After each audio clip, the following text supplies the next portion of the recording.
Buongiorno e ben ritrovati, buon lunedì a tutti, buon inizio settimana in nostra compagnia, puntuali per raccontarvi i fatti principali della giornata, naturalmente in apertura spazio all'addio che Treviso si prepara a dare a Giancarlo Gentilini. Prima di collegarci con Lucio Zanato vi presento il sondaggio di oggi, è lunedì e quindi il nostro sondaggio è proprio dedicato a Giancarlo Gentilini. Quello che vi chiediamo è una piazza di Treviso per ricordare Gentilini, giusto? 0422 16 26 691 se la vostra risposta è sì, 0422 16 26 690 se la vostra risposta è no. E allora andiamo da Lucio Zanato che ha seguito questa mattina l'apertura della Camera Ardente, questa mattina nella chiesa interna dell'obitorio del Caffoncello, domani invece si sposterà nell'atrio di Cassugana, in modo da dare la possibilità a tutti i trevigiani di rendere omaggio a Gentilini prima dell'addio previsto domani alle 15:30 a San Nicolò. Buongiorno Lucio.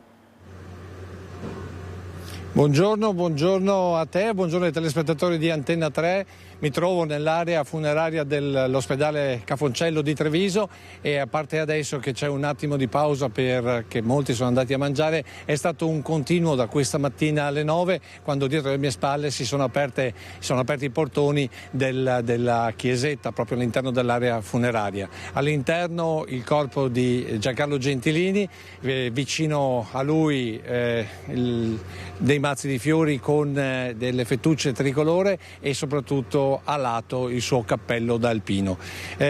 Va ricordato anche che ha scritto di proprio pugno l'epigrafe che campeggia in oltre 200 copie non solo nella città ma in tutta la provincia di Treviso. Ci ha detto Gigi Trevisini che sta curando appunto la parte diciamo così dei funerali. Addolorati per la sua comparsa ma a lui vicini in questo viaggio senza ritorno lo ricordano insieme a tutti quelli che gli hanno voluto bene, la moglie Maria con Mauro, i figli Antonio con Michela, Stefano con Cinzia e il nipote Francesco e tutti i familiari e parenti delle famiglie Gentilini, Bozzolo, Fassa, Pini, Uliani e si uniscono gli alpini dell'ANA e le associazioni combattistiche d'arma portatrici del mitico messaggio Dio, patria e famiglia. Questo l'ha scritto lui di proprio pugno, ci ha detto Gigi Trevisini. Io ho fatto altro che aprire una delle tante lettere che mi mandava e poi appunto trascrivere questo nell'epigrafe che potrete trovare in diversi punti non solo della città ma dell'intera provincia. Oggi è stato un continuo il passaggio di persone semplici ma anche di esponenti non solo politici ma anche amministrativi della città. Abbiamo visto tra i primi Dimitri Coin che è venuto a portare il suo personalissimo ricordo, abbiamo visto anche il passaggio del direttore generale dell'URSS Francesco Benazzi, abbiamo visto invece gli amici di sempre Ubaldo Fanton, poi molti altri esponenti diciamo così non solo della Lega ma anche di altri partiti, ma soprattutto abbiamo visto tantissima gente, tantissimi cittadini che sono venuti qui per raccontare e soprattutto per salutare questo sindaco che ha lasciato sicuramente un'impronta molto importante nella città. Dunque, l'altra notizia che possiamo dare è che appunto la Camera Ardente qui all'interno dell'area funeraria, la chiesa rimarrà aperta fino alle 16, per cui c'è tutto il pomeriggio per poter dargli un saluto e poi a seguire invece da domani dalle 10 ci sarà invece l'altra Camera Ardente prevista all'interno di Cassugana. Una nota particolare è la seconda volta che si apre Cassugana come Camera Ardente, la prima fu per il senatore Sandro Reggiani, già sindaco della città di Treviso.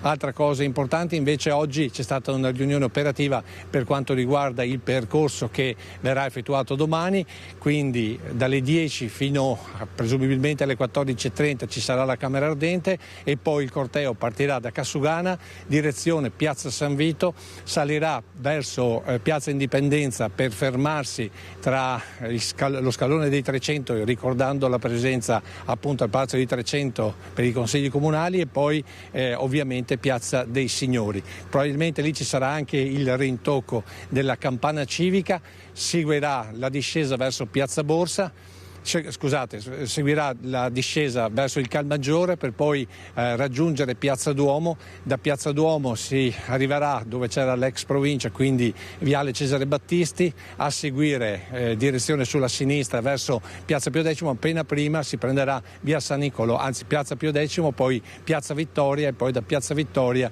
via San Nicolò per arrivare per le 15:30 al Tempio di San Nicolò.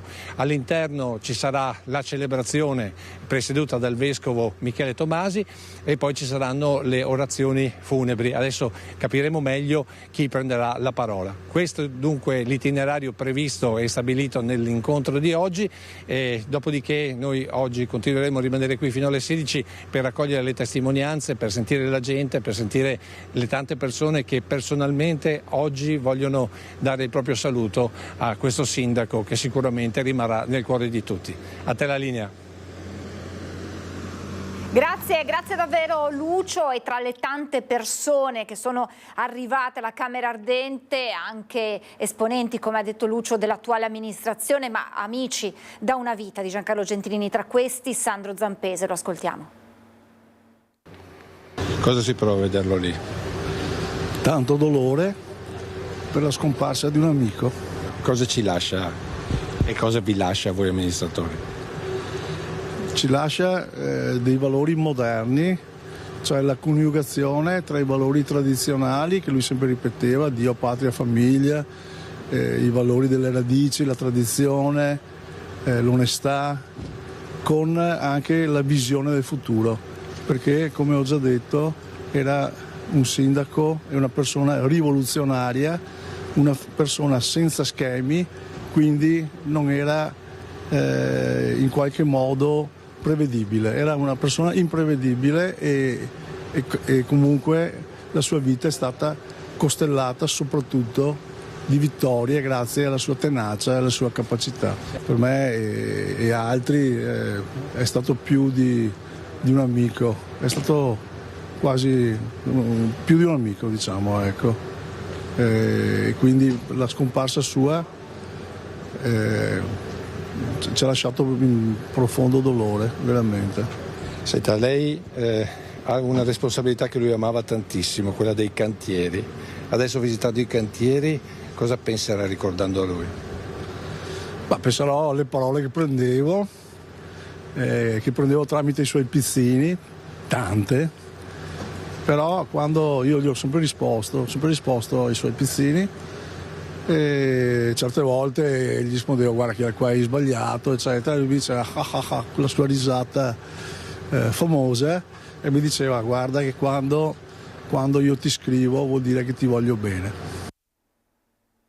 E ascolteremo a brevissimo altri attestati di vicinanza, di ricordo di Gentilini da chi lo conosceva politicamente ma anche come uomo. La cronaca però ci chiede spazio e allora andiamo da Meolo, dal nostro Filippo Fois insieme a Simone Merlo, con loro il sindaco di Meolo per l'ennesima tragedia sulle strade. È accaduto nella serata di ieri, un motociclista ha perso la vita. Buongiorno Filippo, buongiorno al sindaco.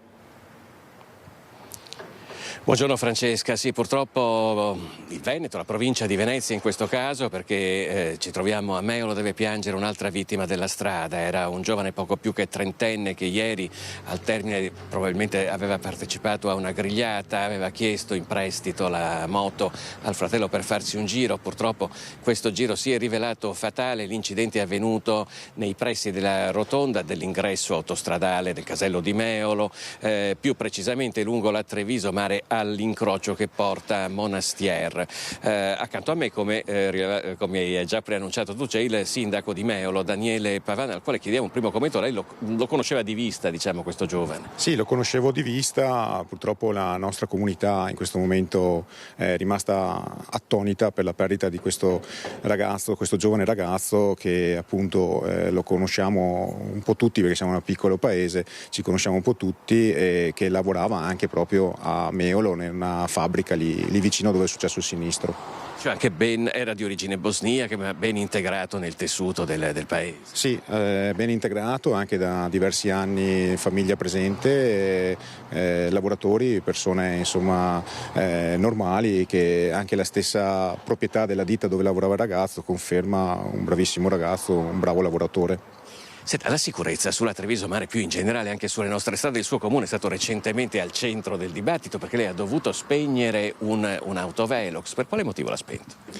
Sì, precisiamo innanzitutto che il punto del sinistro accaduto ieri è lontano circa 4 km dall'installazione dell'autovelox, di cui se ne parla in questi giorni, di questa situazione di poca chiarezza riguardante proprio l'omologazione delle apparecchiature.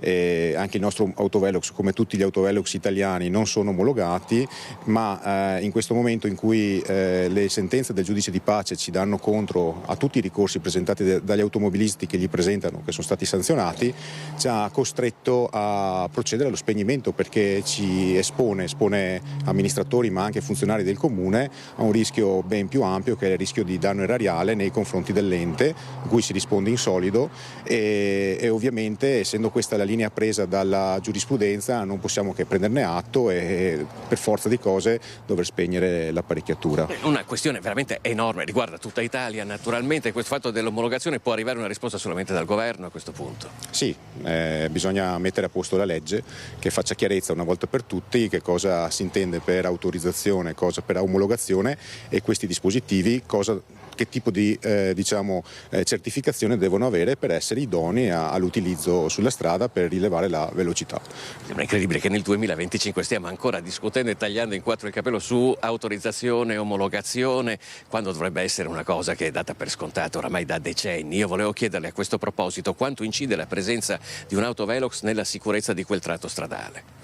Tantissimo, incide tantissimo, non lo dico a livello personale ma con dati alla mano, perché da quando sono sindaco, dal 2019, in quel punto esatto dove c'è l'autovelox sono morte 3 persone per incidenti stradali, e da quando invece è stato installato l'apparecchiatura, oltre ai vari sinistri che sono accaduti, ma da quando c'è stata l'installazione dell'apparecchiatura nessun altro incidente, neanche un minimo tamponamento è più successo. Questi sono dati incontrovertibili, sono dati reali, e ricordiamo che l'alta velocità non è necessariamente solo esclusiva causa del sinistro, ma tante volte è concausa del sinistro, e quindi assieme anche a un'altra infrazione come può essere una mancata precedenza, l'alta velocità contribuisce poi alla costruzione di un sinistro a volte anche così drammatico. Grazie a Daniele Pavana. Direi che per ora da Meolo è tutto, vi restituiamo la linea. Grazie davvero a Filippo Fois insieme a Simeone Merlo, insieme a loro appunto il sindaco di Meolo Pavan. Ma questi sono stati giorni drammatici sulle strade del Veneto, della Marca, l'incidente in Feltrina sabato, e purtroppo ci sono ormai davvero pochissime speranze per il giovanissimo Giacomo Bologna, centauro ventenne, schiantatosi giovedì a Pieve del Grappa. Lo schianto terribile e la moto distrutta, le condizioni gravissime, le speranze appese a un filo sempre più flebile. 48 ore di dramma e dolore per la famiglia del ventenne di Possagno che giovedì si era schiantato con la sua moto Crespano di Pieve del Grappa. All'ospedale Cafoncello di Treviso le speranze sarebbero ormai pochissime. Lo stato delle funzioni vitali non lascerebbe spazio ad altro se non all'attesa degli accertamenti ufficiali dei medici nelle prossime ore. Un drammatico incidente che era avvenuto lungo via Pancrazio a Crespano. Il giovane viaggiava in sella alla sua Ducati procedendo verso nord quando in piena curva si era scontrato con un fuoristrada al cui volante si trovava un uomo di 73 anni che proveniva dall'opposto senso di marcia. Il conducente dell'auto non era riuscito a evitare il tremendo impatto. Il ragazzo era stato travolto e sbalzato sull'asfalto. La moto distrutta, la corsa dell'ambulanza del SUEM 118, l'arrivo dell'elicottero con il giovane intubato e portato d'urgenza a Cafoncello, dove è iniziato il calvario.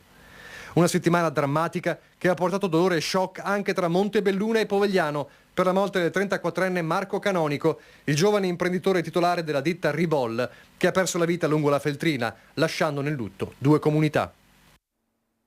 E 4 giovani e una donna sono finiti in ospedale dopo un pauroso frontale accaduto a Breganze, in provincia di Vicenza. Paura e danni domenica sera a Breganze, dove 5 persone sono rimaste ferite in un incidente stradale. Lo schianto è avvenuto in via Montegoggio, in località Sant'Anna, fra un Alfa Romeo 147 e una Fiat Punto che si sono scontrate frontalmente per cause ancora da definire. Sul posto sono arrivati i vigili del fuoco di Schio che hanno messo in sicurezza i mezzi coinvolti ed estratto una donna rimasta incastrata al posto di guida dell'Alfa Romeo. La conducente è stata affidata al personale sanitario del SUEM, stabilizzata e quindi trasferita in ospedale. Sono rimasti feriti anche i 4 giovani di età compresa fra i 16 e i 22 anni che si trovavano nell'appunto. Sono stati portati tutti in pronto soccorso. La ricostruzione della dinamica del sinistro è affidata ai carabinieri che hanno deviato il traffico e gestito la delicata situazione della viabilità. Spara dall'auto 7 colpi di pistola a salve, denunciato un cittadino albanese. In casa la polizia ha trovato l'arma e le cartucce. Quando i poliziotti si sono presentati a casa sua e hanno trovato la pistola, si è giustificato dicendo che era stata solo una bravata che però poteva avere conseguenze gravi. Un 22enne albanese è stato denunciato per aver esploso ben 7 colpi di pistola dall'auto mentre passava in piazza Mazzini a Padova. Il giovane è accusato di procurato allarme e accensioni pericolose. Lo scorso mercoledì sera un residente che stava passeggiando in piazza ha allertato la polizia dopo aver sentito gli spari e avrà visto l'auto sfrecciare sul luogo dove sono stati ritrovati anche 7 bossoli. Grazie alla sua testimonianza e anche alle immagini delle telecamere di sorveglianza, i poliziotti sono arrivati in breve ad identificare l'auto e il conducente che hanno messo a segno il folle gesto. Nelle immagini infatti si vedeva nitidamente una Opel Corsa risultata poi testata al giovane albanese. Gli agenti della squadra mobile si sono presentati a casa dell'uomo e qui hanno trovato l'arma, una pistola di piccolo calibro ed una confezione con 17 cartucce a salve dello stesso calibro dei bossi recuperati in piazza Mazzini. Il giovane, senza precedenti e regolare sul territorio, è stato accompagnato in questura, è stato denunciato. L'unica cosa che ha detto appunto agli agenti è quella di aver fatto una bravata. Prismo Daspo da zona rossa Jesolo, denunciati 5 bellunesi, di cui 4 con precedenti. Sentiamo che cosa hanno fatto da Anna Maria Paresi insieme a Sandro Ponchio e con loro il presidente di Confcommercio Angelo Faloppa. Buongiorno Anna Maria, buongiorno al presidente. Sì, buongiorno Francesca, ecco con le immagini di Sandro Ponchi siamo esattamente sul luogo in cui un gruppo di 5 ragazzi, tutti del bellunese tra i 24 e i 31 anni, sabato sera verso le 19 hanno letteralmente terrorizzato i passanti perché parcheggiati in un'auto, dall'auto mostravano un finto fucile e dicevano alla gente in transito in quel momento: ci troviamo via Aquileia all'angolo con via Trieste, anzi scusate, in piazza Trieste all'angolo con via Aquileia, dicevano alla gente che avrebbero fatto fuoco. In realtà si trattava di un finto fucile. Subito è scattato l'allarme con l'arrivo degli agenti della polizia locale che hanno fermato i 5, ripeto tutti del bellunese, di cui 4 con precedenti per spaccio e consumo di sostanze stupefacenti. Questa è una delle tante diverse zone rosse di Jesolo, ecco perché 4 di loro che avevano questi precedenti legati allo spaccio di sostanze stupefacenti hanno ricevuto il Daspo urbano e quindi sono stati allontanati. Il quinto non aveva precedenti prima di sabato sera, ma anche egli è stato denunciato perché trovato neopatentato alla guida dell'auto completamente ubriaco. Il terrore con tutti i negozianti della zona che erano aperti a quell'ora ce lo racconta il presidente di Ascom Confcommercio San Donà Jesolo, Angelo Faloppa. Presidente, dunque insomma la zona rossa funziona. Sì, la zona rossa funziona perché più controllo c'è e naturalmente meglio c'è. L'importante è che la gente sappia che a Jesolo non si può venire per fare questo tipo di bravate, chiamiamola bravata, ma è qualcosa di gravissimo perché voi sapete che il panico tante volte crea delle situazioni ancora peggiori che non gli atti stessi. E quindi ben venga, complimenti alle forze dell'ordine che sono stati velocissimi e che hanno espulso queste persone. Ecco. Ecco Presidente, il 6 maggio ci sarà l'ultimo giorno di queste zone rosse. Allo scadere di questa data ci sarà un nuovo incontro in prefettura per capire se ripristinare queste misure emergenziali e anche a salvaguardia non soltanto dei residenti ma anche dei tanti turisti che sono già arrivati qui in città. E tra l'altro c'è da dire che da quando lei è Presidente di Ascom Confcommercio la riunione prefettizia si tiene anche non soltanto con le forze dell'ordine ma anche con i commercianti. Jesolo è l'unica città che ha questo tipo di coinvolgimento. Ma sì, siamo stati gli unici, i primi, anche perché la località di Jesolo ha questo tipo di necessità. Perché i locali notturni, discoteche e quant'altro a Jesolo ce ne sono tantissimi. Quindi abbiamo pensato di fare questo coordinamento che sta funzionando molto bene con tutte le forze dell'ordine. L'anno scorso abbiamo avuto anche il signor prefetto che è venuto qui da noi e ci ha fatto i complimenti perché è un'iniziativa che dalle altre parti non fanno. Ogni anno le forze dell'ordine dicono se c'è qualcosa da migliorare e qualcosa di nuovo da applicare e i nostri imprenditori dimostrano che non pensano solo a Dio denaro come spesso si dice, ma sono disposti a fare tutto quello che serve per la sicurezza di tutti i turisti. Ecco, in conclusione di collegamento ricordo che le forze dell'ordine prontamente intervenute con il sequestro naturalmente del finto fucile hanno sequestrato anche un coltello a serramanico trovato nell'auto del gruppo dei 5 sbandati. Per essere eleganti diciamo così. Sbandati, dai. Ecco, da Jesolo è tutto con le immagini di Sandro Ponchio per la parte tecnica. Ti restituisco la linea Francesca salutando naturalmente il nostro ospite, il presidente di Ascom Confcommercio San Donà Jesolo, Angelo Faloppa. Buongiorno a tutti voi, grazie. Grazie davvero Anna Maria, grazie Sandro Ponchio e grazie naturalmente anche al Presidente Faloppa. Noi continuiamo con la cronaca che ci porta nel Vicentino dove un 28enne nigeriano è stato arrestato dai carabinieri di Arsiero per aver violato la disposizione del divieto di avvicinamento alla persona offesa emessa dal Tribunale di Vicenza per maltrattamenti in famiglia. I militari si sono attivati dopo una telefonata arrivata alla centrale del 112 dei carabinieri di Schio dove si segnalava una persona sospetta che si era introdotta all'interno di un complesso residenziale del centro storico di Schio. La pattuglia giunta sul posto ha così sorpreso il giovane in compagnia dell'ex convivente disattendendo il provvedimento cautelare emesso nell'ambito di un codice rosso. L'uomo è stato arrestato e portato in camera di sicurezza in attesa dell'udienza di convalida per direttissima su disposizione del pubblico ministero della Procura della Repubblica di Vicenza. Controlli della polizia durante l'aperishow a San Giorgio delle Pertiche, multe per chi serviva alcolici a minorenni.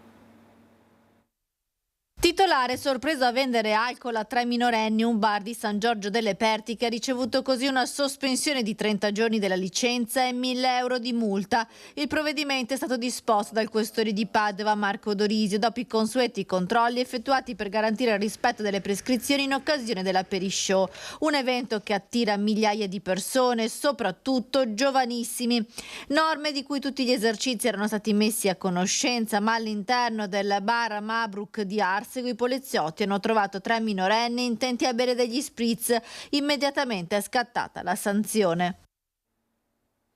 È morto Alberto Franceschini, uno dei fondatori insieme a Renato Curcio e Mara Cagol delle Brigate Rosse. Il decesso è avvenuto l'11 aprile scorso, ma la notizia è stata diffusa solo 2 giorni fa. Franceschini aveva 78 anni ed era stato condannato con sentenza definitiva, tra l'altro per il sequestro del giudice genovese Mario Sossi e per l'omicidio di 2 esponenti dell'MSI, Giuseppe Mazzola e Graziano Giralucci, avvenuti a Padova nel 1974. Rapina sventata in casa e ci spostiamo per un attimo fuori regione, nella casa del costruttore triestino Vincenzo Settimo. Stando alle prime indagini, 4 componenti del clan criminale di origine balcanica voleva appositamente trovare la famiglia in casa per farsi aprire eventuali cassaforti. L'allarme è dato prima che sfondassero una finestra e la contemporanea collaborazione dei vicini nell'affacciarsi proprio alle finestre nella zona residenziale del rione di San Luigi a Trieste ha messo in fuga i malintenzionati. 3 rapinatori con il volto coperto da passamontagna che si arrampicano su un parapetto per entrare in azione sfondando le finestre di un'abitazione. Una banda di professionisti senza scrupoli, quella che la famiglia del noto imprenditore edile triestino Vincenzo Settimo si è trovata a fronteggiare nella sua casa nel rione di San Luigi a Trieste la sera del 25 aprile, poco prima delle 11 di sera. Io ero giù in soggiorno che guardavo televisione, avevo il mio cane vicino e mia moglie e mia figlia erano al piano di sopra, così che parlavano sul letto del più del meno con le luci accese, e mia moglie ha sentito un rumore sulla porta finestra di una terrazza laterale. In prima battuta sembrava che fosse un uccello o qualcosa, perché siamo abbastanza in alto e quindi ogni tanto capita che qualche gabbiano batte sulle finestre, ma al secondo tentativo di effrazione ha sentito un forte crick sul vetro. Ha tirato sulle tende elettroniche e ha visto 3 persone dietro la vetrata incappucciate che si abbassavano per non farsi notare. A quel punto ha urlato, mi ha chiamato su, io sono salito, ho attivato il sistema di allarme, uscendo su una terrazza gridando al ladro. Diciamo che nel rione tanta gente ha aperto le finestre e devo ringraziare tutti i vicini perché ci hanno supportato e sostenuto, e i ladri sono scappati via con un Audi in strada. Se le telecamere di sorveglianza domestiche hanno ripreso la scena della tentata intrusione, la videocamera del cellulare di un vicino ha ripreso invece la fuga della banda a bordo di un Audi blu station wagon con all'interno il 4º complice che attendeva in strada col motore acceso. Lei diceva un colpo organizzato a tavolino perché era molto complicato arrampicarsi su quei parapetti e arrivare alla terrazza, e poi diceva volevano paradossalmente trovarci in casa perché gli indicassimo dove erano le cose di valore. Probabilmente sì, perché la casa era tutta illuminata, noi eravamo dentro, io guardavo televisione, quando loro sono saliti sul muretto hanno sicuramente visto, perché io ho delle grandi vetrate quindi si vede la TV accesa, e hanno visto tutte le luci accese. Se fosse stato un ladro avrebbe visto le finestre, le luci accese con gente dentro, sarebbe andato via e ci avrebbe riprovato in un secondo momento. Invece questi sapevano che eravamo appena arrivati a casa e volevano entrare con noi dentro perché probabilmente pensavano che avessimo cassaforti o valori all'interno di casa, insomma volevano sicuramente fare un colpo con noi sotto minaccia. Questo è poco ma sicuro, perché al secondo tentativo di effrazione, quando mia moglie ha aperto le tende, non sono scappati, si sono abbassati, si sono nascosti. Quando poi lei ha urlato e mi ha chiamato, io sono salito urlando, ho aperto un'altra terrazza. A quel punto loro hanno preso la fuga, no? e sono scappati attraverso un muro, ma erano ben organizzati perché hanno guardato, se guardate anche nel video, hanno guardato dove c'erano i sensori degli allarmi, avevano in mano un telefonino che ho visto che nel video cercavano di capire se c'era l'allarme o no. Insomma dei professionisti che hanno sicuramente mirato il colpo da tantissimo tempo. Inoltre il palo della luce all'interno della stradina, chissà perché da una decina di giorni non funziona più la luce, quindi ho la sensazione che abbiano loro di fatto rotto la lampada del palo della luce comunale. Rave party interrotto dall'arrivo dei carabinieri ieri mattina ad Anguillara Veneta, in località Borgoforte. L'intervento dei militari in una zona rurale vicino all'argine del fiume Adige. Circa 80 giovani che stavano prendendo parte all'evento musicale non autorizzato sono stati identificati. Denunciati invece i 2 organizzatori, un 31enne residente nel Veronese e un 40enne residente nel Veneziano. I partecipanti, dopo aver ripulito l'area, sono stati allontanati in ordine a bordo dei rispettivi veicoli, come vedete anche in questa foto. Noi ci fermiamo per la pubblicità, tra poco.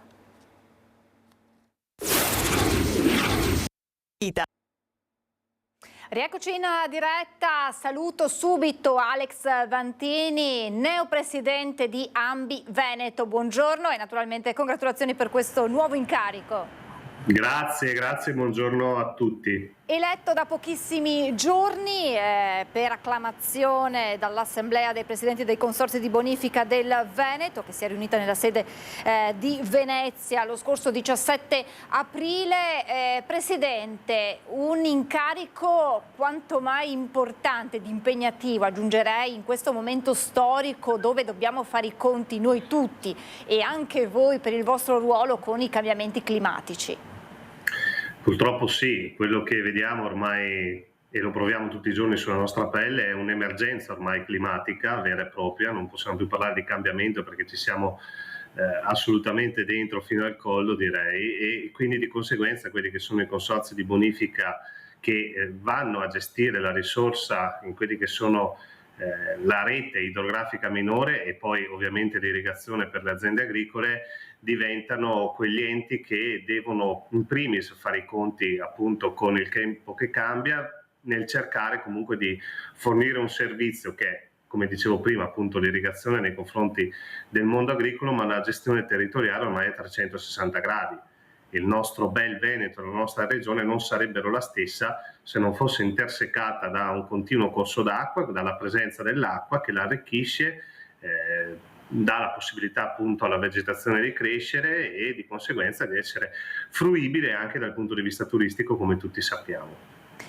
Lei, come sue prime dichiarazioni, ha parlato di meno burocrazia e più risorse. La burocrazia è uno dei mali, se non il male, con cui si combatte da sempre nel nostro Paese. In che modo interviene e mette i bastoni tra le ruote nel vostro lavoro, Presidente?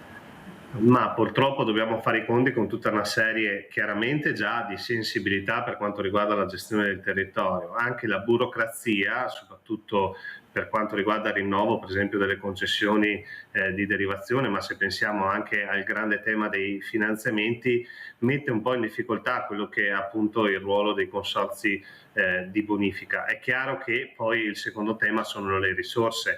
Ricordo che dal 2018 al 2025 i consorzi di bonifica del Veneto hanno messo in campo 516 milioni di investimenti, quindi di investimenti e di opere già cantierate, alcune già portate a termine. Tra questi ci sono circa 400 milioni appunto per il efficientamento irriguo e circa 100 per quanto riguarda la sicurezza idrogeologica. C'era necessità di fare molto di più. Sappiamo che la Regione ha già fatto un sondaggio appunto tenendo in considerazione quelle che sono le opere progettate dai consorzi oltre che da altri enti, e servirebbero quasi 900 milioni solo per la Regione Veneto per predisporre appunto un gruppo di circa 100 bacini che ci metterebbero nelle condizioni ovviamente di rispondere a quelle che sono le esigenze in termini di immagazzinamento di quella che è la risorsa, ma anche per cercare di essere più resilienti nelle situazioni pericolose. Ormai sappiamo benissimo quanto le bombe d'acqua colpiscano la nostra regione, che è una regione comunque, ricordiamolo, molto fragile da questo punto di vista, e appunto questi bacini servirebbero anche per mandare l'acqua quando è in eccesso e quando non sappiamo insomma, come gestirla. Chiaramente le due sfide sono quelle di far fronte alle precipitazioni che purtroppo, di cui purtroppo stiamo facendo l'abitudine, come ha detto lei, le bombe d'acqua, e dall'altra parte quest'acqua immagazzinata, mettendo in protezione il territorio, andrebbe poi utilizzata nei momenti di siccità. Sono queste le vere due sfide con cui dobbiamo fare i conti proprio alla luce dei cambiamenti climatici. Ma per fare questo, Presidente, è vero, bisogna abbattere la burocrazia, ma servono anche le risorse, perché questa è l'altra vera sfida.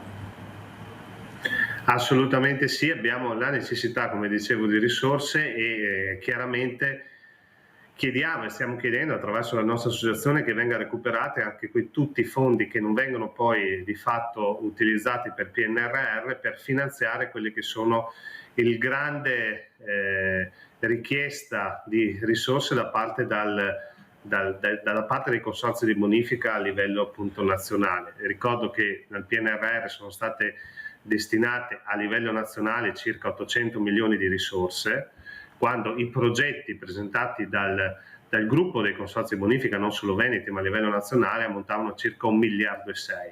erano tutte opere cantierabili e realizzabili entro il 2026.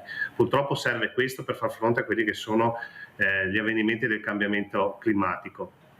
Mi permette di aggiungere una cosa: il ruolo che facciamo non va solo nella direzione di rispondere a quelle che sono le esigenze delle imprese o comunque di sicurezza di un territorio, ma va anche nella direzione di rispondere a quelle che sono esigenze di carattere ambientale, perché dobbiamo ricordarlo che il consorzio di bonifica non usa, o meglio gli agricoltori, che poi ovviamente rappresentati dai consorzi di bonifica, non sprecano la risorsa, ma la utilizzano e la restituiscono a valle di quelli che sono i processi produttivi, perché se non ci fosse irrigazione di fatto non ci sarebbe un forte riempimento di falda, come anche noi contribuiamo chiaramente a fare. Quindi questo è necessario ricordarlo soprattutto al cittadino, che molto spesso vede nel mondo agricolo quello che spreca, utilizza l'acqua, quando in realtà la risorsa serve per produrre cibo, ma poi appunto, come dicevo, viene restituita anche in forme legate alla gestione ambientale.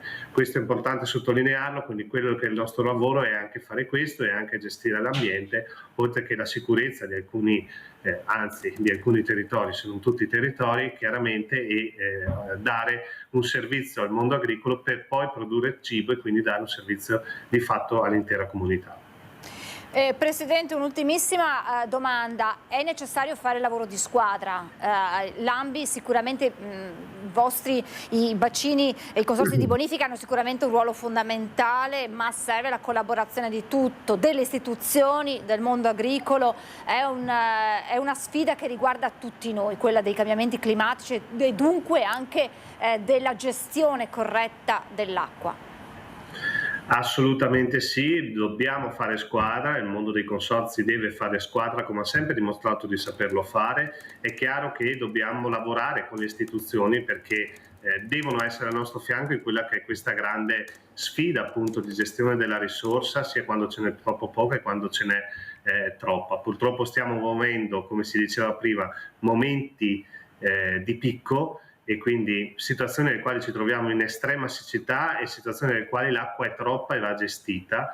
Per fare questo, appunto, come dicevo prima, serve meno burocrazia, servono più risorse, ma serve anche tanta collaborazione con le istituzioni, in particolar modo con la Regione, che è sempre stata al nostro fianco. Insomma, dobbiamo ancora aumentare quello che è il nostro rapporto con quelli che sono i comuni e le amministrazioni locali, e anche il governo centrale, chiaramente a livello nazionale. Stiamo lavorando come associazione proprio per fare questo, così come l'abbiamo sempre fatto, e ancora di più deve essere riconosciuto il ruolo fondamentale e strategico che devono avere e che hanno i consorzi di bonifica. Presidente, io la ringrazio davvero tantissimo per questo suo intervento da neopresidente. Torneremo ad aggiornarci poi nel corso dei prossimi mesi, proprio per fare il punto su quelle che sono le opere concretamente che potrebbero vedere la luce. Quindi quando ci saranno delle novità noi siamo qui a disposizione per raccontarle, perché riguardano davvero tutti noi. Grazie davvero ad Alex Vantini, neopresidente di ANBI Veneto, e buon lavoro. Grazie a voi, buona giornata. Grazie davvero Presidente. Noi torniamo subito a Treviso, alla Camera Ardente di Giancarlo Gentilini, perché è arrivato il sindaco Mario Conte, che è con Lucio Zanato. A voi la linea. Sì, grazie Francesca. Siamo con il sindaco. Vedete, lui è senza fascia perché la fascia l'ha depositata sopra il feretro di Giancarlo Gentilini. Sì, sul posto dove deve stare in questi giorni. È la fascia del sindaco, e quindi stiamo celebrando un grande sindaco, è una persona che si è sentita sindaco fino all'ultimo secondo, e quindi era un gesto doveroso. Ecco, tante le dimostrazioni d'affetto, non solo qui, perché l'abbiamo già raccontato, è un continuo di persone che vengono, firmano, si fermano un attimo, una preghiera, un saluto e poi partono. Tante che arrivano a Casugana, tante che arrivano da tutto il mondo. Sì, tante è riduttivo, è impressionante l'affetto che stiamo ricevendo grazie a Gentilini da tutto il mondo, perché le sezioni dei trevisani del mondo, che per tanti anni hanno ricevuto le lettere di saluto, di auguri, semplicemente anche un come state che Giancarlo scriveva, si sono ricordate e hanno mandato i loro saluti, così come le testimonianze dei cittadini, piuttosto che di associazioni, piuttosto che di altri comuni. Quindi una marea di affetto totalmente meritato. Ecco appunto, il segno che insomma l'impronta che ha lasciato Gentilini è indelebile non solo sulle cose ma anche sulle persone. Ma lui lo diceva sempre che nella vita bisogna lasciare il segno, e credo che Gentilini questo segno l'abbia lasciato nel cuore certamente della sua comunità, ma anche di tutti coloro che hanno avuto la possibilità di incrociare anche per pochi secondi Gentilini nella loro vita, perché alcuni ricordano il matrimonio piuttosto che un incrocio in piazza Treviso, piuttosto che averlo salutato e fotografato alla Dunata degli Alpini. Cioè era una persona che anche in pochi secondi ti sapeva riempire di emozioni, e questo era Gentilini, da cui dobbiamo imparare tanto, e quindi questo fa parte di quell'eredità che ha saputo lasciare non soltanto ai loro figli, non soltanto ai suoi figli, ma anche a tutte quelle persone che oggi cercano di interpretare nel migliore dei modi questo ruolo. Ecco, oggi lei ha fatto una riunione perché ricordiamo oggi la Camera Ardente qui al Cafoncello è aperta fino alle 16, da domani alle 10 invece sarà all'interno dell'androne di Cassugana. E poi? Sì, abbiamo voluto riportare Gentilini nella sua seconda casa, che è il municipio, e quindi da domani dalle 10 alle 14 la bara sarà visitabile presso l'atrio di Cassugana, poi attorno alle 14:15 partirà un corteo che toccherà i punti principali proprio su desiderata del sindaco Gentilini, quindi passeremo per Piazza San Vito, toccheremo Piazza Indipendenza, quindi simbolicamente il Salone dei 300, ci fermeremo qualche minuto in Piazza dei Signori, dove verrà salutato dai rintocchi della Torre Civica, sfilerà lungo il Calmaggiore, un passaggio in Piazza Duomo, Piazza Vittoria, per poi arrivare al Tempio di San Nicolò, dove verrà celebrato il funerale. 15:30 funerali presieduti dal vescovo di Treviso Michele Tommasi, e poi ci saranno anche le vostre orazioni funebri. Sì, ci saranno pochi momenti di ricordo condivisi con il vescovo Michele, che ringrazio, che celebrerà il funerale. Il tutto ovviamente è stato condiviso con le volontà della famiglia. Ringrazio le autorità che hanno già dato adesione al funerale, ringrazio i tantissimi cittadini che saranno presenti, le associazioni, perché domani sarà un momento comunitario molto importante, perché perdiamo un punto di riferimento che però ha saputo seminare dei valori importanti, e quindi non ci lascerà spaesati, ma ci ha indicato la via che dobbiamo prendere. Quindi sta a noi da domani cominciare un nuovo percorso con dei valori importanti, quelli di Gentilini. Ecco, previste migliaia e migliaia di persone, oggi la riunione e oggi pomeriggio un'altra per la logistica. Chi vuole venire a partecipare, magari anche solo lungo il percorso, come si deve muovere? Sì, allora questa mattina alle 9 abbiamo fatto un primo incontro logistico a Cassugana. Oggi pomeriggio alle 16 saremo in prefettura per le questioni legate all'ordine pubblico. Però l'obiettivo è quello di organizzare un funerale nella massima sicurezza per tutti, quindi ci saranno almeno un paio di ambulanze fuori dal Tempio di San Nicolò, ci sarà una squadra dei Vigili del Fuoco, ci saranno decine e decine di volontari della Protezione Civile degli Alpini, e ci sarà un dispiegamento importante della nostra Polizia Locale. L'appello che faccio ai cittadini è quello di avere un po' di pazienza, perché ci saranno anche delle modifiche alla viabilità, e coloro che vogliono essere presenti in presenza al funerale di prendersi un po' per tempo e non all'ultimo minuto. Ricordo anche che il funerale sarà trasmesso in diretta sia su Antena 3 che probabilmente su Rete Veneta e altre TV locali. Ecco appunto, proprio per questo chi vuole arrivare troverà già delle indicazioni di parcheggio, delle aree diciamo dedicate? Sì, però abbiamo riservato dei parcheggi ai familiari e alle autorità. Per tutti gli altri ovviamente l'appello che faccio è quello di venire un po' prima per cercare dei parcheggi non esattamente vicini al Tempio di San Nicolò, ma magari allontanarsi di qualche minuto. L'obiettivo però è quello di rendere tutto più fluibile e sicuro. Ecco, quindi aree a piani, quindi aree diciamo limitrofe tipo vicino allo stadio, quelle naturalmente sono usufruibili? Sì, tutti i parcheggi che sono messi a disposizione ovviamente prendetevi per tempo perché appunto è prevista un'affluenza importante e quindi qualche disagio ovviamente ci sarà. Cercheremo di fare il possibile, però chiedo l'aiuto di tutti. Ecco, il Tempio San Nicolò tiene circa 2000 persone, un altro migliaio potrebbero stare fuori all'esterno proprio del Tempio, insomma è prevista una grossa affluenza, ma è prevista anche la presenza di importanti autorità.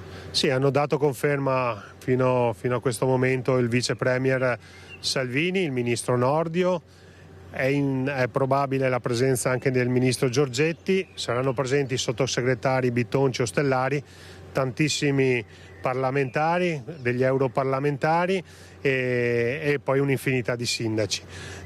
L'obiettivo è quello di starci tutti per onorare e salutare nel migliore dei modi il sindaco Gentilini. Ecco, come detto, noi trasmetteremo tutta la cerimonia praticamente in un continuo da mezzogiorno fino al termine. A seguire poi ci sarà anche il ricordo in Consiglio Comunale domani sera dalle 18:30. Sì, poi per noi la giornata continuerà in Consiglio Comunale, dove ovviamente oltre ai temi che dovremo trattare ci sarà un momento importante di ricordo del sindaco Gentilini. Però sarà una giornata intensa, però Gentilini merita questo e molto di più e quindi siamo tutti concentrati.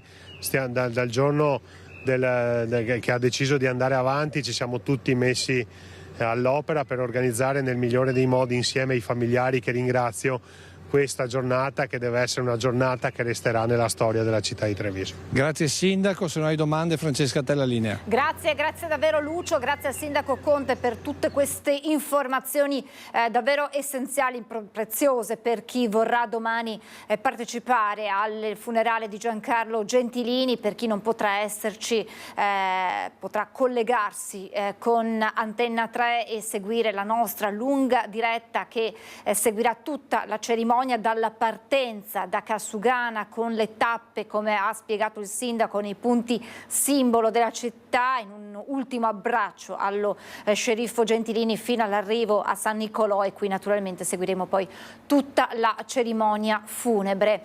E tra i tanti che in questi giorni stanno ricordando Giancarlo Gentilini non poteva mancare Giampaolo Gobbo, che ha condiviso con lui un lungo tratto di strada. Sentiamo le sue parole.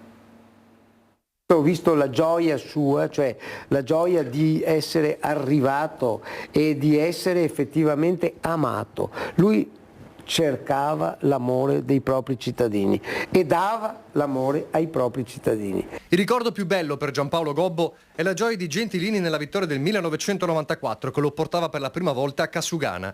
Gioia doppia per lui che lo aveva scelto e lo aveva corteggiato fin dai primi anni '80, salvo sentirsi dire che sarebbe sceso in campo solo in pensione da Cassamarca. E così fece, travolgendo Treviso e la politica come finora era stata concepita. Oltre 50 anni di amicizia e strettissimo rapporto non si cancellano con la morte.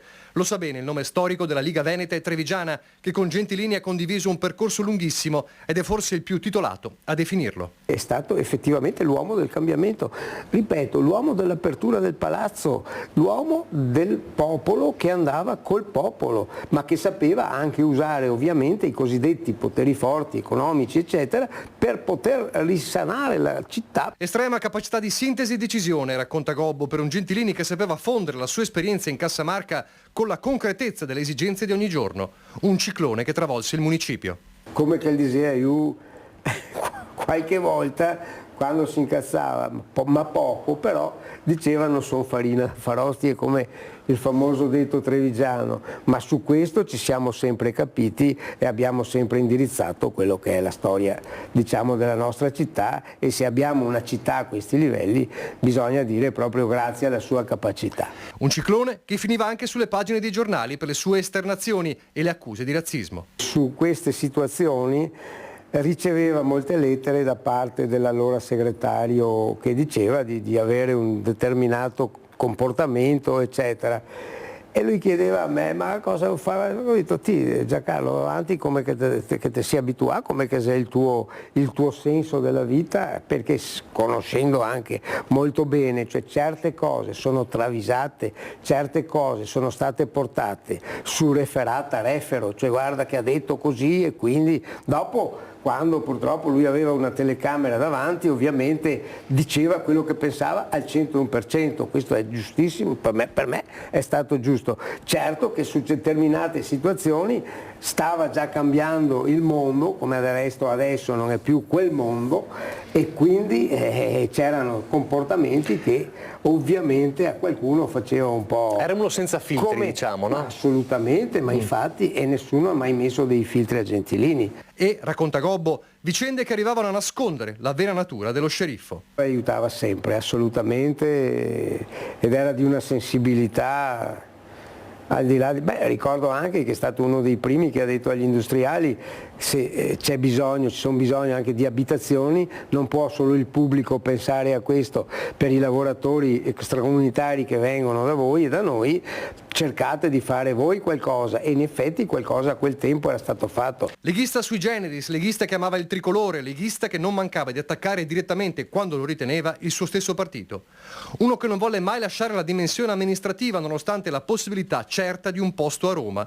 Un palazzo che, scherza Gobbo, non sarebbe sopravvissuto al suo modo di fare, lontano dai sotterfugi. Forse l'avrebbe aperto nel senso vero, perché diceva sempre: se mi va osò con la cesta de bombe a mano. Prima sindaco, poi vice sindaco, in continuità proprio con Gobbo, un rapporto anche di forti conflitti. Non è una sola litigata più forte.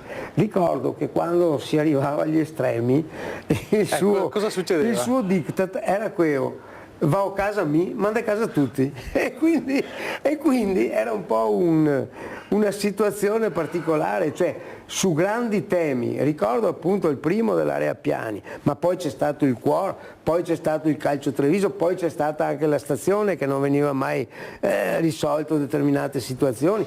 Ma le litigate non mancavano, ma assolutamente, anche perché c'era un confronto, ma sempre su un confronto. Era effettivamente una cosa aperta, un confronto diretto. Tanti, troppi ricordi per Giampaolo Gobbo, pronto a salutare il suo Gentilini, sussurrandogli una frase quando si avvicinerà al feretro del sindaco per sempre. Ci hai spiazzato anche questa volta, ma proprio per questo sarai sempre nei nostri cuori, vivo e vegeto. Saluto il senatore Andrea Martella, segretario regionale del Partito Democratico. Benvenuto. Buongiorno a tutti. Buongiorno. È doveroso dopo questo lungo servizio un ricordo. Chi era Giancarlo Gentilini visto dall'altra parte, con chiaramente, ce l'hanno detto anche gli esponenti trevigiani del Partito Democratico, idee completamente diverse, ma gli andava riconosciuto l'amore per la sua città. Ma innanzitutto direi che a pochi giorni dalla sua morte vada ribadito il tributo alla sua memoria per una persona che non c'è più, vada anche ricordato il suo ruolo per molti anni di sindaco di Treviso, e come lei ha detto non credo che ci fosse un tema, una questione, una dichiarazione su cui sia stato nel passato d'accordo, almeno di quelle che si sentivano e che avevano un eco anche a livello regionale o nazionale con Gentilini, però penso che vada riconosciuto il ruolo che ha avuto come sindaco di Treviso, anche come ha interpretato l'elezione diretta del sindaco e quindi il rapporto con i cittadini, e penso che le differenze politiche sono sostanziali e rimangono. Poi il PD è sempre stato una forza alternativa ai suoi progetti e alle sue idee, che poi è riuscito anche a andare a governare, però insomma credo che vada riconosciuto il ruolo di un sindaco di Treviso che è stato anche amato dagli abitanti di Treviso e che sicuramente ha lasciato un segno in questa città. Ha rivoluzionato un po', diceva Stefano Pelloni, il modo di fare il sindaco, al punto che chi è venuto dopo di lui sicuramente ha avuto una sfida importante, stare sempre in mezzo alla gente per raccogliere quelle che sono le istanze proprio dei cittadini. Beh, questo è un profilo giusto che un amministratore locale deve avere, che un sindaco deve mantenere. Le decisioni si prendono non nel chiuso dei palazzi, si prendono ascoltando la gente, sentendone i bisogni, le aspirazioni, cercando anche di interpretarle e quindi anche di avere un rapporto costante, un confronto tutti i giorni. Questa è una lezione che io penso riguardi tutti e che ciascun amministratore di qualsiasi parte politica dovrebbe assumere in sé come condizione di poter amministrare in un rapporto diretto con i propri cittadini. Molti sindaci nostri lo fanno da tempo e caratterizzano il proprio rapporto con i cittadini nella capacità di confrontarsi quotidianamente con i loro problemi. Gentilini, che è stato ricordato a Treviso il giorno del 25 aprile durante le celebrazioni. Che 25 aprile è stato questo? Senatore, in molte piazze il giorno della liberazione è stata l'occasione per ribadire il no ai tanti conflitti in corso. Diciamo che è stato un 25 aprile molto importante, perché era il 25 aprile, segnava il ritorno alla libertà 80 anni fa, con la liberazione, e ridando la libertà ad un paese che era stato calpestato dalla dittatura e dalla guerra e che era stata voluta dal regime. Ora, ricordare il 25 aprile significa sapere che ci furono tanti giovani, tante donne, tanti uomini appartenenti a tutti gli schieramenti politici che scelsero di combattere contro il nazifascismo, di stare dalla parte della resistenza e di dare nuovamente la libertà al nostro paese. Ecco, io penso che oggi bisogna avere la consapevolezza che questa libertà non è mai conquistata una volta per tutte. Insieme alla pace, insieme alla democrazia, sono valori che dobbiamo affermare ogni giorno. Del resto stiamo vivendo un tempo in cui ci sono guerre, conflitti, regressione dal punto di vista culturale, dal punto di vista sociale, dal punto di vista dei diritti, e dobbiamo avere sempre presente che quella lezione è una lezione più che mai attuale, dalla quale è nata la nostra Repubblica e la nostra Costituzione. Ecco, mettere fine ai conflitti in corso, qualche spiraglio, parliamo in particolar modo del conflitto in Ucraina, c'è ed è arrivato come se fosse un segno nel giorno dei funerali di Papa Francesco, il Papa della pace, nel giorno dell'addio, primi spiragli di pace, quella foto che probabilmente entrerà nella storia di Zelensky e il presidente Trump a San Pietro che parlano uno di fronte all'altro. Sì, una foto che sicuramente entrerà nella storia. Mi auguro che sia una foto dalla quale si determina un nuovo cammino e la possibilità di una pace giusta e duratura, che riconosca il diritto internazionale, che riconosca la sovranità del popolo ucraino e che determini una pace a cui concorrano a livello globale gli Stati Uniti e anche l'Europa. Il fatto che quell'incontro, dopo quello pessimo che era stato, c'era stato nello studio Ovale alla Casa Bianca, si sia fatto lì a pochi metri dal feretro di Papa Francesco all'interno della Basilica, sicuramente è un fatto simbolico. Qualcuno lo ha definito il primo miracolo di Papa Francesco. Io non so se sarà così, ma penso che tutti quanti dovremmo lavorare perché si possa raggiungere quell'obiettivo.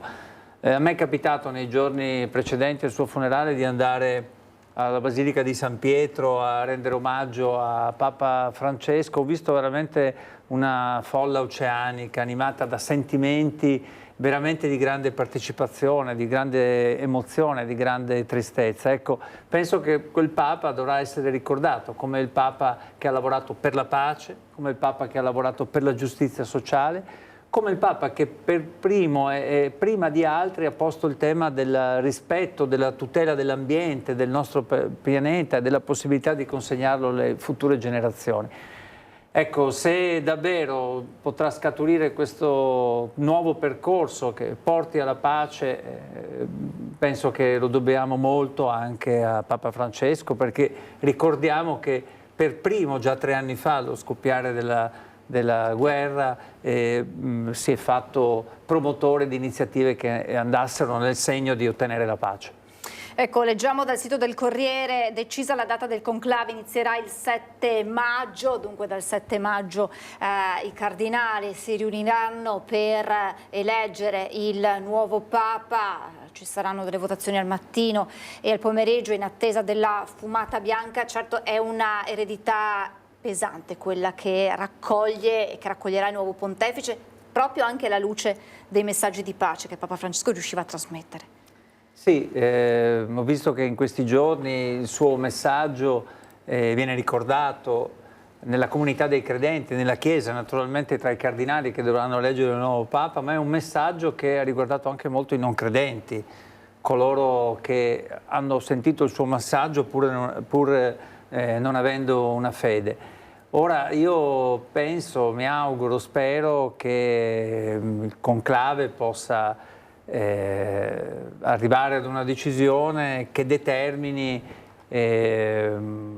una prosecuzione di quella attività così importante che su questi temi che abbiamo detto prima, la giustizia sociale, la misericordia, la pace, gli ultimi e gli emarginati, possa mantenere il suo insegnamento. Lo vedremo nei prossimi giorni, naturalmente è difficile fare previsioni, io sono l'ultimo che può farne e credo che siano in pochi in questo momento a pensare di avere un'idea che possa essere quella giusta. Aspettiamo dunque dal 7 maggio, ogni momento potrà essere buono per conoscere il nuovo... Ci sono 2 votazioni al giorno, esatto. Come lei diceva, bisognerà quindi, vedere quando ci sarà la fumata bianca. Esatto, considerando che siamo nel giubileo e quindi tutti aspettano di conoscere il nuovo pontefice. Noi voltiamo pagina, senatore, veniamo alla politica, alle regionali. Chiaramente ci sono lavori in corso in tutte le compagini politiche, tutti che aspettano il nome del candidato. Non glielo faccio, non le chiedo il nome perché sappiamo essere molto... al conclave. No, assolutamente. Il nome del vostro candidato io non glielo chiedo, ma le chiedo delle tempistiche, nel senso che immagino che ci sia curiosità nel capire, c'è stato il no dell'immunologa Viola, dell'ex sindaco Variati, quindi c'è curiosità su quando... Ma noi stiamo lavorando, devo dire, senza pausa nel corso di tutti questi giorni per arrivare alla definizione di una candidatura il più presto possibile, quindi mi auguro che possa avvenire in tempi rapidi. Del resto il nostro meccanismo di decisione è un meccanismo che parte dal basso, certo, che coinvolge le persone, che coinvolge le strutture di partito e quelle della coalizione. Non è che noi ci riuniamo come fanno altri nelle stanze di un partito a Roma e operiamo una spartizione delle candidature. Stiamo sul territorio, lavoriamo con le persone, partiamo dai programmi e siamo partiti da una coalizione che ormai riuniamo da tanto tempo e che mette insieme un'area larga di centrosinistra con le forze politiche e anche con forze civiche. Stiamo ragionando attorno al nome che possa interpretare al meglio la volontà di presentarci come un'alternativa a questa destra che ha governato nel corso di tutti questi anni e che finisce, secondo me, anche non positivamente il proprio mandato. Lo finisce con liti e tensioni, ma anche con risultati che non si vedono, che sono molto lontani da molte promesse dichiarate nel corso di questi anni. Basti ricordare il tema dell'autonomia o i problemi sulla pedemontana. Pertanto noi ci concentreremo nei prossimi giorni per arrivare alla definizione di una scelta che dovrà essere il frutto non dell'imposizione di questo o di quello, perché lavoriamo unitariamente e con armonia. Quello che mi sento di poter dire è che il nostro lavoro proseguirà in maniera equilibrata, seria, tenendo conto della coalizione che abbiamo fatto e della volontà di costruire la candidatura migliore che sappia parlare ai veneti e che possa aprire una nuova stagione. Non saranno necessarie le primarie per trovare questo nome, senatore?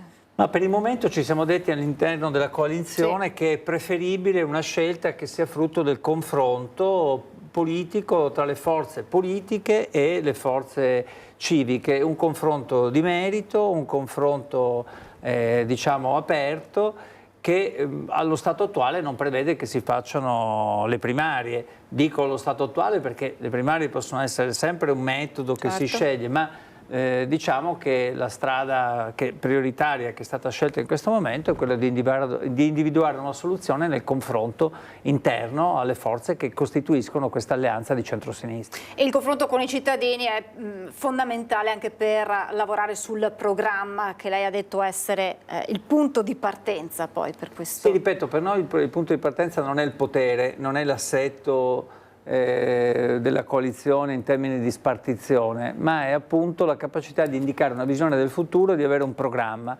Ecco, questo lo abbiamo già iniziato a discutere con i cittadini, perché qualche settimana fa, come voi sapete, ne avete dato anche ben conto, abbiamo avuto un momento molto significativo il 12 e il 13 di aprile con la presentazione ai cittadini di un nostro primo manifesto sul cui abbiamo raccolto sui temi principali le istanze che riguardano i nostri cittadini del Veneto, cioè quello che pensano debba essere prioritario in una futura azione. Ne sono emersi ovviamente alcuni temi che sapevamo ma che sono stati confermati dalle esigenze dei cittadini. Innanzitutto il tema della salute e della sanità. Abbiamo ancora liste di attesa infinite, abbiamo ancora impossibilità per tutti di accedere alle cure, con la necessità per molti di doversi pagare le cure o rivolgersi al privato. È emerso il tema dei giovani. Ci sono ancora troppi giovani che vanno via dal Veneto per cercare un lavoro, perché studiano fuori e poi non trovano qui la possibilità di ritornare. È emerso il tema della casa, soprattutto nelle città. Ormai comprare una casa è impossibile, trovarla in affitto a dei prezzi altissimi. Se non si fa un piano casa, se la regione non si dà da fare per attivarlo, anche facendo la manutenzione assieme ai comuni, assieme alle ATER del nostro patrimonio edilizio, rischiamo che ci sia ormai un'emergenza vera e propria. È emerso il tema naturalmente del lavoro, di un lavoro che deve essere di qualità, deve essere pagato meglio, deve essere soprattutto più sicuro, perché abbiamo visto che anche in questi giorni in Veneto si continua a morire di lavoro. Si è soprattutto messa in campo un'idea, una visione per il futuro che riguarda la possibilità di costruire una nuova stagione di sviluppo, con al centro queste questioni. Il Veneto è una terra straordinaria che ha mille opportunità. Penso che adesso siamo entrati in una fase in cui dobbiamo dare a tutte quelle opportunità un nuovo pensiero. Questo centrodestra non è più in grado di farlo e noi abbiamo bisogno, e per questo dobbiamo ragionare bene, di attivare una proposta che parli ai cittadini in questo senso. Ultimissima domanda, siamo alla vigilia del 1° maggio, festa del lavoro, il lavoro che torna in primo piano, lo ha ricordato lei, tra le richieste proprio dei cittadini. Sì, non c'è dubbio, noi abbiamo un problema di un lavoro che deve essere meno precario, di un lavoro che deve essere pagato meglio, di tempi di lavoro che si devono conciliare anche con la vita delle persone. Però se abbiamo un'emergenza, io penso che l'emergenza sia quella della sicurezza nei luoghi di lavoro. Questa dovremmo metterla proprio al primo posto, perché il tasso della civiltà di un paese si vede anche dalle condizioni di lavoro, e la sicurezza di lavoro nel mondo del lavoro non è un lusso, è un investimento che riguarda tutti e dovrebbe essere una scelta che si fa a prescindere. Credo che ci debba essere su questo un impegno totale delle istituzioni, delle forze politiche. Bisogna mettere più risorse nel personale degli SPISAL, nei medici, bisogna fare maggiori controlli e per questo ci vogliono più risorse, più personale, bisogna usare di più la tecnologia, bisogna prevenire, bisogna fare un piano che parta dalle scuole, che arrivi alle nostre aziende, che spieghi perché bisogna attivare tutti quei meccanismi che determinano la sicurezza nel lavoro. E io penso che davvero, se devo dire un tema che metterei al centro del 1° maggio, è proprio questo. Grazie. Grazie davvero al senatore Andrea Martella, e noi ci colleghiamo subito con la nostra Vanessa Banzato a Rosà, perché la proprietaria mette in fuga i ladri che avevano pianificato nei minimi dettagli il colpo in villa. Buongiorno Vanessa. Buongiorno a te Francesca, a tutte le persone che ci stanno seguendo. Ci troviamo in via Campagnola qui a Rosà, con me Mattia Pontano, il proprietario dell'abitazione alle nostre spalle, dove sabato sera attorno alle 20 i malviventi hanno cercato di entrare e di rubare, mettere a segno un colpo. Si tratta, da come hanno agito, di persone che ben sapevano cosa fare. Ci racconta un po' cosa è successo? Sì, noi sera fuori città per degli appuntamenti di lavoro con l'immobiliare, e a casa di fatto c'era solo mia mamma, e credo sì che a questo punto abbiano un attimo controllato le nostre abitudini e quant'altro, perché di fatto anche il nostro vicino di casa dell'autosalone era fuori casa e si sono introdotti attraverso un'altra proprietà e di fatto con una mazza o qualche attrezzo di questo tipo hanno distrutto un'inferriata, sfondato una finestra e si sono introdotti in casa, al che fortunatamente mia mamma ha sentito questi rumori strani, anche insomma di sabato sera alle 8:30, insomma è un po' strano sentire dei colpi di questo tipo e a quanto pare fortunatamente deve averli messi in fuga, poi è partito anche l'allarme silenzioso, insomma, però fortunatamente non essendo a casa abbiamo forse scappato il peggio. Certo, c'era solo la mamma che è riuscita a metterli in fuga, però si diceva se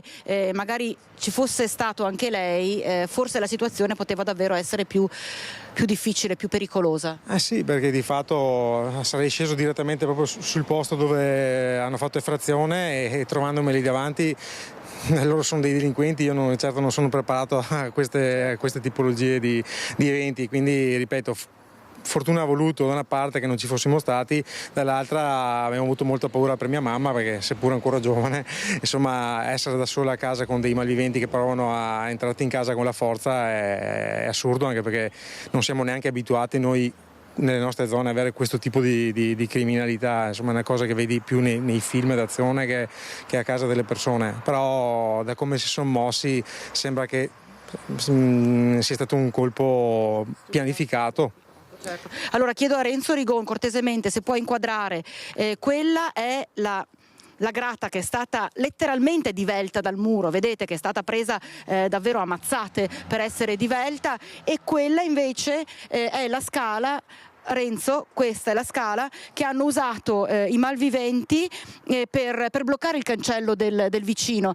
Tra l'altro diceva la scala era appoggiata a una pianta all'interno della sua proprietà, quindi non si vedeva. No, infatti è per quello che pensiamo appunto che avessero passato dei giorni a capire cosa fare e come muoversi. Di fatto si sono introdotti nella proprietà del vicino, gli hanno fatto dei danni perché gli hanno reciso tutti i collegamenti elettrici del cancello, gli hanno staccato la corrente e in più hanno usato questa famosa scala per bloccare il cancello, che non si potesse nemmeno aprirlo nemmeno manualmente, fin tanto loro indisturbati provavano appunto ad introdursi in casa.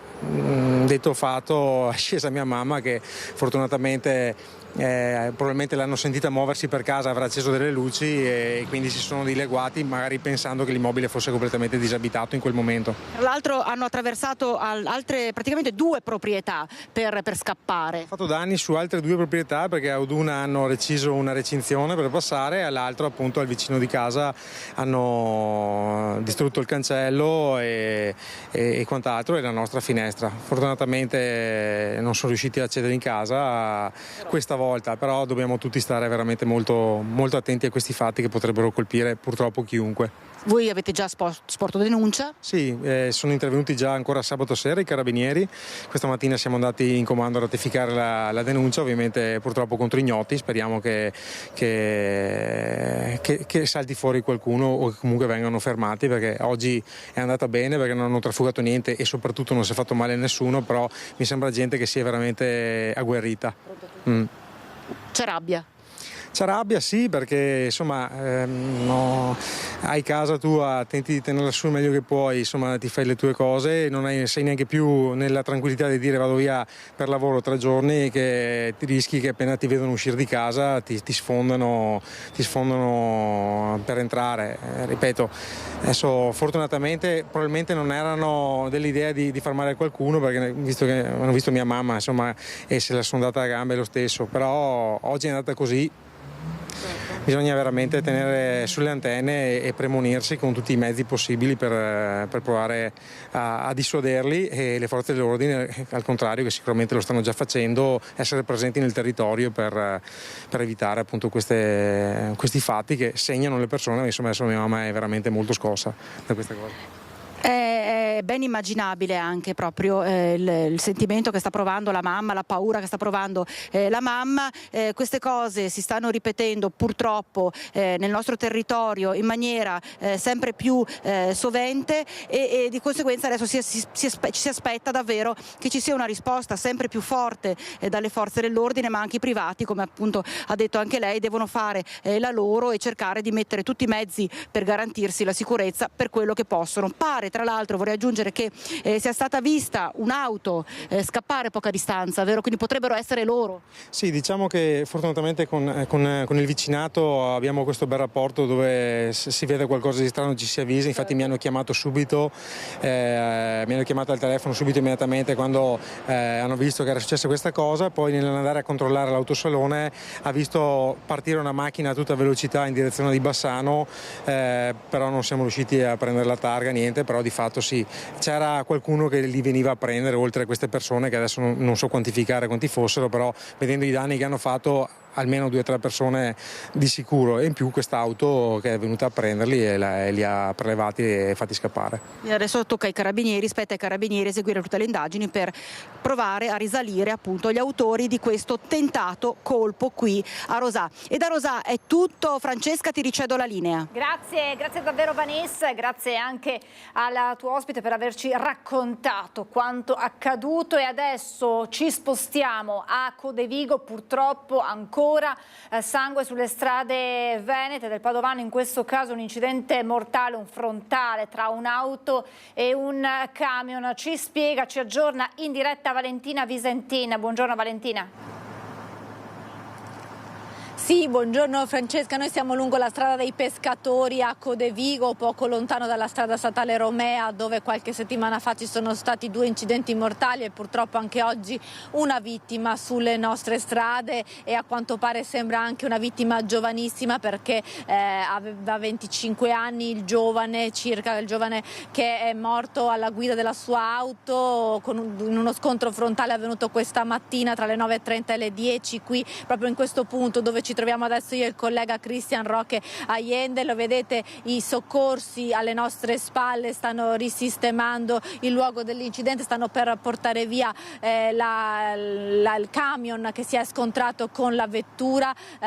Il camion viaggiava in direzione Padova, l'auto in direzione Chioggia. All'improvviso l'impatto frontale tremendo, sembra che l'autista del camion abbia cercato di evitarlo, ma è stato impossibile. L'auto, le lamiere si sono trasformate in una gabbia mortale per il conducente, che è stato estratto dai vigili del fuoco, ma quando sono arrivati i soccorsi non è stato possibile fare altro se non constatarne il decesso. La vittima in questi momenti sta per essere identificata. Sul posto ci sono i carabinieri al lavoro anche per gestire il traffico insieme alla polizia locale di Codevigo, perché questo è un tratto di collegamento tra la provincia di Padova e di Venezia in direzione Chioggia, quindi il traffico è stato sostenuto, si sono formate lunghe code. Anche noi per arrivare qui ci abbiamo impiegato davvero molto, perché c'erano lunghe code da Padova verso Chioggia. Dicevamo 25 anni circa la vittima, ferito invece in maniera più leggera il conducente del mezzo pesante, un 43enne dipendente di una ditta di Fiesso d'Artico. Si sta lavorando anche per sistemare il manto stradale e ripulirlo in modo tale da metterlo in condizioni di sicurezza per poter riaprire al più presto questo tratto di strada che al momento resta ancora chiuso. Maggiori dettagli poi su questo drammatico incidente nelle edizioni serali dei nostri telegiornali. La linea ora può tornare allo studio. Grazie davvero Valentina, e noi ci fermiamo per la pubblicità. Rieccoci in diretta. Oggi ricorre la giornata mondiale per la sicurezza sul lavoro, ne abbiamo parlato anche con il senatore Martella poco fa. Nell'occasione in centro storico a Vicenza, in piazza Castello, è andato in scena un flash mob organizzato da CGIL, CISL e UIL. Giornata internazionale della sicurezza del lavoro, siamo a Piazza Castello, insomma oggi i sindacati hanno appena concluso, in questo momento si sta svolgendo un flash mob, tanti temi ma soprattutto la sicurezza è un tema fondamentale, importante garantirsi il lavoro ma non a tutti i costi. Come siamo messi? Vicenza in particolare, com'è la situazione? Parliamo con Carlo Biasin della Wilm di Vicenza. Diciamo che la situazione a Vicenza nel 2024 è stata migliore di altre province, questo dico anche frutto di un lavoro che è stato fatto dall'IRLS all'interno delle fabbriche, soprattutto nelle fabbriche più pericolose, dove da anni si sta lavorando per migliorare la situazione. Insomma. Ci sono segnali negativi a inizio 2025 perché c'è comunque un incremento in generale comunque delle vittime sul lavoro. Ecco, questo è un dato che bisogna un attimo attenzionare e cercare di arginare il prima possibile. Per quanto riguarda invece l'iniziativa di oggi è che abbiamo fatto unitariamente come FIM, Wilm e come Metalmeccanici è quella in occasione della giornata internazionale per la sicurezza sul lavoro, quella di portare all'attenzione anche qui a Vicenza, siamo davanti a Confindustria anche per questo, oltre che alla politica, che il tema sicurezza sul lavoro è un tema di cui non possiamo ricordarcene solo quando che capita il morto, ma dobbiamo farlo ogni giorno. Senta, c'è anche una questione legata all'intelligenza artificiale, ecco, un problema di sicurezza oltre che di posti di lavoro. Quanto vi preoccupa e perché parlarne proprio oggi? Si dice chi è? Morgan Prebianca, segretario generale FIOM CGIL Vicenza. Il tema dell'intelligenza artificiale è un tema con due sfaccettature. Una potrebbe interessarci dal punto di vista dell'intelligenza artificiale, potrebbe aiutarci ad aumentare la sicurezza. È chiaro che quello che abbiamo visto anche in provincia di Vicenza, abbiamo gestito una mobilità dove dentro c'erano la soppressione dei posti di lavoro perché l'intelligenza artificiale andava a sostituire il lavoratore. Allora questo ci preoccupa e questa è la strada sbagliata. Noi dovremmo utilizzare l'intelligenza artificiale per far sì che migliori la sicurezza e i controlli nel posto di lavoro. Ecco. E in questa situazione parliamo anche di difficoltà anche nel settore metalmeccanico, sappiamo che c'è un contratto che va rinnovato, da questo punto di vista non si cerca posti di lavoro a tutti i costi, vanno anche trattati e ci sono determinate condizioni. Com'è la situazione? E lei è? Io sono Davide Passuello, segretario della FIM CISL di Vicenza. Io credo che a partire dalla sicurezza da oggi chi varca un cancello di un'azienda, di un luogo di lavoro deve essere sicuro a prescindere dal contratto applicato. Quindi vogliamo combattere gli appalti quando non garantiscono sicurezza in tutti i luoghi di lavoro. Il tema del contratto dei metalmeccanici in particolar modo è uno dei contratti che sviluppa molto la figura del rappresentante dei lavoratori per la sicurezza e prevede anche dei break formativi specifici nel caso di infortuni o di mancati infortuni soprattutto. Sono state 40.000 le persone che hanno preso parte ieri alla tradizionale Padova Marathon, una grande giornata di festa con, come detto, una grandissima partecipazione sia per la corsa sia per seguire chi stava partecipando alla Padova Marathon. Sono state 63 le persone prese in carico al punto di primo soccorso allestito per la maratona in Prato della Valle. Di questi 5 sono stati portati in ospedale, 3 erano bambini a causa di colpi di calore e aritmie anomale. Anche quest'anno i professionisti del SUEM e del pronto soccorso dell'azienda ospedale di Padova insieme ai volontari della Croce Rossa Padovana hanno garantito una domenica in sicurezza per i tanti che si sono riversati nella grande piazza cittadina. In chiusura vi ricordo questa sera a partire dalle 21 in diretta su Antenna 3 nuovo appuntamento con Ring, mentre vedete il sondaggio in sovripressione, commozione, ricordi e politica. Stasera sarà in buona parte Ring dedicato a Giancarlo Gentilini e alla fine di un'epoca. In studio l'amico fraterno Giuseppe Beppi Basso e altri compagni di viaggio della Lega e non solo, tra gli altri Gian Antonio D'Area, Antonella Tocchetto e il giornalista Paolo Calia, autore di un libro sullo sceriffo. Spazio poi al conclave, lo ricordiamo, ve l'abbiamo dato prima la data del 7 maggio per il via del conclave e all'ipotesi di un Papa Veneto con Monsignor Pietro Parolin dato tra i papabili, collegamento con Simone Dell'Ai, sindaco di Schiavon, paese di origine e di residenza del cardinale Parolin. Appuntamento dunque a partire dalle 21 con Ring su Antenna 3. Io invece adesso vi lascio alla sigla e alle previsioni del tempo e a seguire l'approfondimento dedicato ai temi della salute. Al centro giovani e isolamento sociale, come superare il disagio, un fenomeno in crescita a livello globale di cui parleremo insieme al dottor Michele Canil, neuropsicologo e psicoterapeuta. Grazie a Francesca Pezzo e Mattia Pizzaia in regia, grazie a voi per averci seguito, buon pomeriggio.